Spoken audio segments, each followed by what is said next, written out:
Did I give up? Was it too hard? Or was it too hard? Cause I just gave up. Just gave up. Did I sleep away the day cause I was tired? Or did I get tired cause I slept too much? Slept too much. We go up and down, we go up and down on this roller coaster ride, roller coaster ride.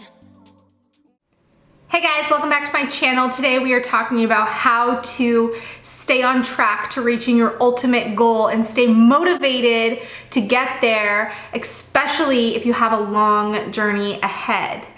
So I have this incredible keto group where I help support and motivate people who are following the ketogenic lifestyle. I'll put the link in the description if you're interested in joining that. And in that group, I noticed a ton of girls posting that they are struggling to keep their motivation after getting halfway there or losing 20, 30 pounds and maybe having another 30 pounds, 60 pounds to go.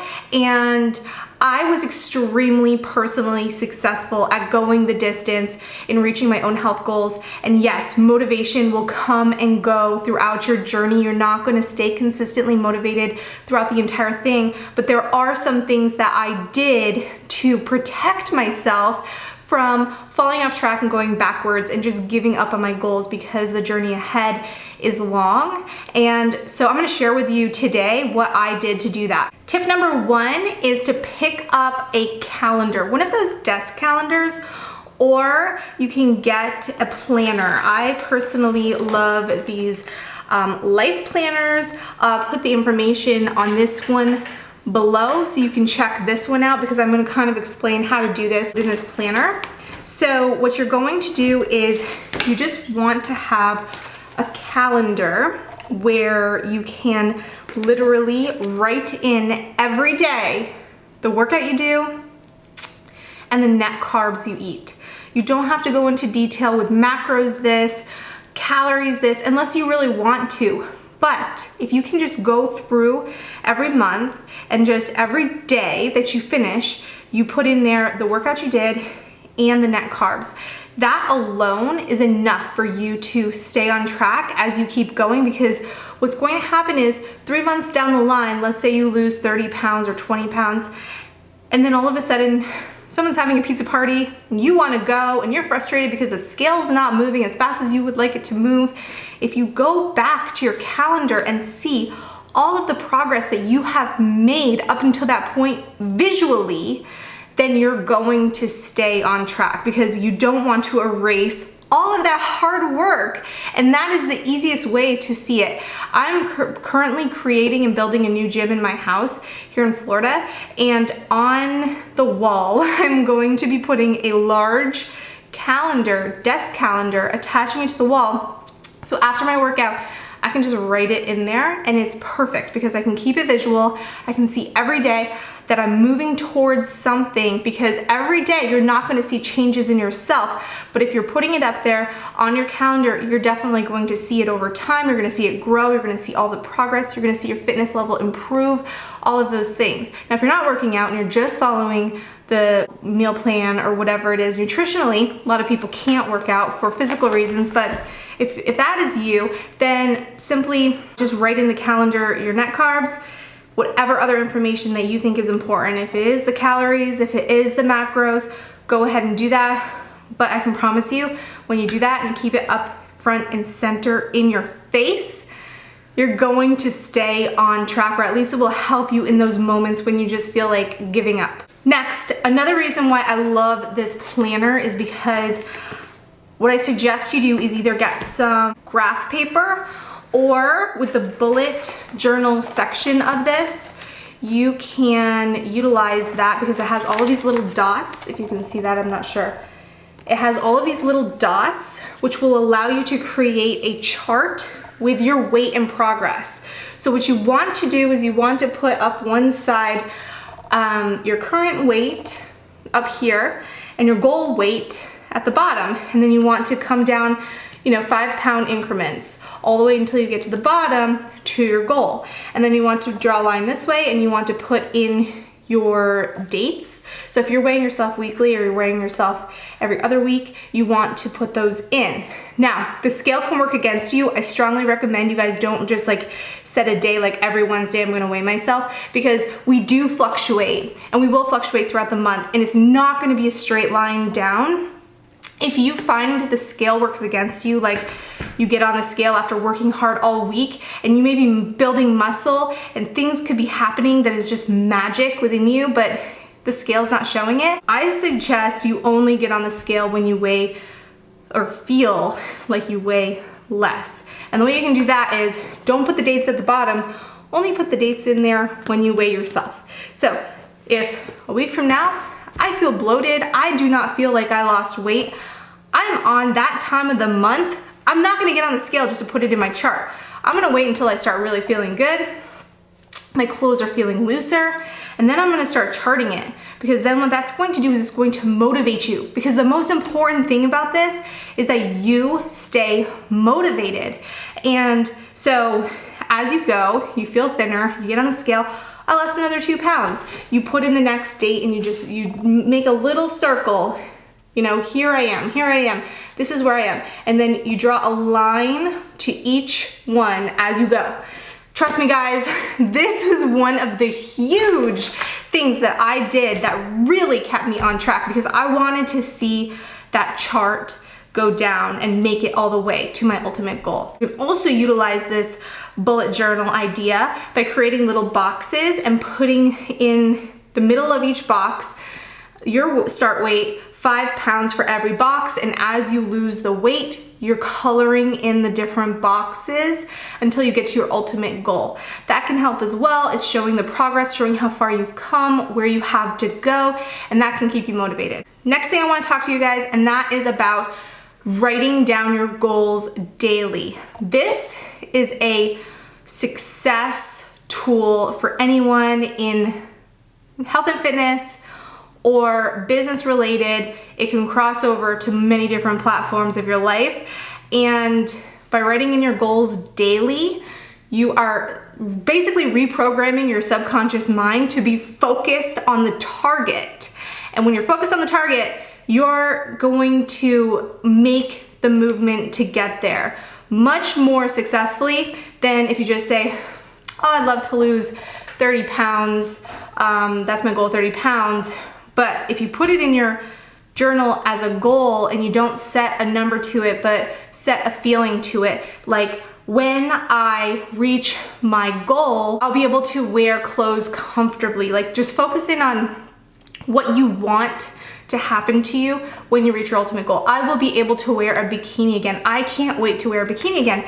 And the reason why I really like this journal as well is because they also have sections in here that are small enough so that you can write in your goals every day without it being too overwhelming, too much. It's just enough space, and you don't want to do every single day the same. You just want to visualize and imagine different things that you will do when you reach your ultimate goal and how you'll feel. Focus on how you will feel, because that is going to help you reach that goal the quickest and stay motivated the longest. Next up is create a vision board. This is one that takes a little bit of work, a little bit of preparation. A lot of people don't even take this step because they think, I don't have time for my life. How do I have time to like go and like clip out photos in magazines and all of that? I recommend you guys can create a vision board on your phone, basically by utilizing Pinterest. That's the easiest if you use that excuse of time. And what you do is you create a private Pinterest board, and then you search Pinterest every day. You're probably on Pinterest anyway, I know I am. So you find images of what you want to wear, what you want to look like, how you want to feel, what you want to do, trips you want to take comfortably at your goal. And you pin those to your private board. So other members of your community that are following you on Pinterest, they don't see those pins. So go ahead and really dig into your goals and what motivates you, and just pin those images that evoke a feeling of positivity, that just make you feel amazing, that will make you want to stick to your goal. And then on the days when you feel like you can't do this, or what's the point? You've been in a plateau for a little while, and why are you gonna keep going? When that happens, I want you to open up your Pinterest vision board and just scroll down all of the images you have in that board. Open them up individually and swipe them. Like, go through them and just remember, you can do this. The only way you won't do it is if you give up. So if you can keep yourself from giving up, you will get there. Just keep following what you're doing. No matter how slow the journey is, every day is a little bit more progress, and you will make it there. And then once you get to your goal, you'll be more successful at staying at your goal because it took you time to achieve that, and you really worked towards it. And this is something you don't ever want to stop doing in your life, because you're always going to set new goals to improve yourself in different areas of your life, but this one really works. Another way to keep your goals visual is by getting clothing at the size that is your goal and hanging it up somewhere that you see it. You don't want to be reminded of your fat pants every day. Like, don't put those out to view, because that's gonna just make you feel like you don't want to look at the things that you're not trying to achieve or trying to get away from. You want to look at the things that you are moving towards. There was a story that I heard from someone, I wish I remembered who. They were talking about how if you're in the middle of a car about to getting into a crash, most people, what they do is they will be looking straight at that telephone pole that the car is heading straight to, thinking, no, don't hit that pole. But what you actually want to do is focus away from that telephone pole, because by focusing on that telephone pole, you are actually moving energy that is going to actually push you towards that telephone pole. But if you can look away from it, your chances of actually missing that pole are greater. And that's the same way that this works when you get something that, like, maybe you buy that bikini, maybe it's been your dream to wear a bikini all your life, and you're like, if only I can wear that bikini. It doesn't fit me now, but this is what I want to wear someday, and this is what I will wear someday. You get that bikini, you hang it up in your closet, and you look at it every day as you're going in and grabbing your clothes. It will remind you of what you are working for, or the pair of jeans that just is the size you want to be, whatever it is. This helps you with the visualization of achieving that. And then someday you're going to fit in that, and you're gonna feel so amazing that you made this accomplishment for yourself. And then my last tip is meditation. Don't shut the video off now, guys. Like, I promise you, meditation is going to drastically improve your life and your success at reaching your goals, any life goal you have for yourself. If you can sit quietly, and my biggest tip for meditation is you want to face east when you meditate. Don't expect something dramatic to happen while you are meditating. The goal is to quiet your mind, and I know this is like so hard for so many people, but it gets easier and it gets better as you continue to try and do it and do it and do it. You only need to meditate for about 15 minutes every day. Ideally, you want to meditate first thing in the morning. Find a spot where you can just go every day. If you can turn on a fan, that will help you, because the sound of the fan will help you concentrate just on that sound instead of the chatter that's going on in your mind. It will help you eventually start lessening that. Now, what meditation will do is it will raise your vibration to start attracting things into your life that you want, and that is in your book of goals. And your subconscious mind will allow you to see things happening in your life that will help you get there to that goal. So opportunities open up for you and different things happen that will help you get there, and also it just helps you. So I recommend at the end of your meditation, you start then visualizing yourself at your goal, wearing that bikini at the beach, feeling comfortable, being the person you want to be when you reach your goal, and how that will feel. Utilize that time of quieting your mind to then start the visualization, and really just try to get yourself in your body at your ultimate goal. Maybe you're not doing this for vanity reasons. Maybe you're trying to lose weight for your health.